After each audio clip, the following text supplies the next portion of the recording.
जैसे ही आपकी बहू आपकी बेटी गर्भवती हो 4 काम करिए।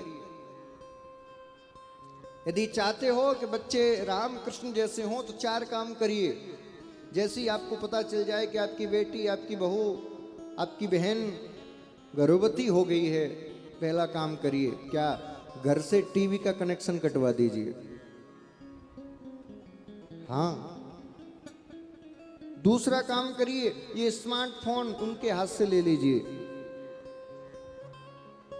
बात करने के लिए कीबोर्ड रखिए या घर पे वो डिब्बा रखिए बात करने वाला, ये स्मार्टफोन ले लीजिए।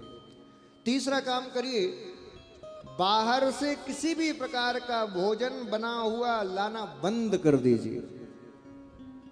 बाहर पका हुआ भोजन घर की दहली के अंदर नहीं आएगा, सख्त नियम। और चौथा काम करिए, उस बहू से कहिए, बोले अब तेरे हमारे कुल की हमारे परिवार की संपूर्ण जिम्मेदारी तेरे ऊपर है। तेरे गर्भ में जो संतान पल रही है वो हमारे कुल की परंपरा को आगे ले जाने वाली है।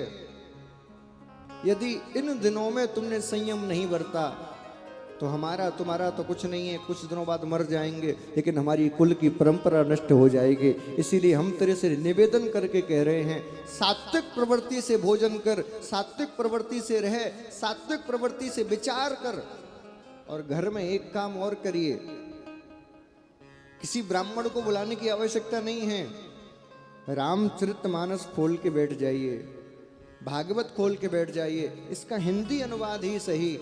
रोज 1 घंटे सासू माँ बैठ गई बहू सुन रही है, ससुर जी बैठ गए बहू सुन रही हैं, रोज 1 घंटे उनको इन पुराणों की कथा सुनाइए, अपने वीर राजाओं की कथा सुनाइए। उसको बताइए महाराणा प्रताप कौन थे, उसको बताइए वीर शिवाजी कौन थे, उनको बताइए तेजाजी कौन थे। और जब इन कथाओं को आप सुनाओगे और जब वो बालक पैदा होगा तो गर्भ से ही वो संस्कारवान होगा। और फिर आपको नहीं कहना पड़ेगा चल बेटा भागवत में, वो आपसे कहेगा माताजी चलिए ना कथा सुनने के लिए चलते, चलिए।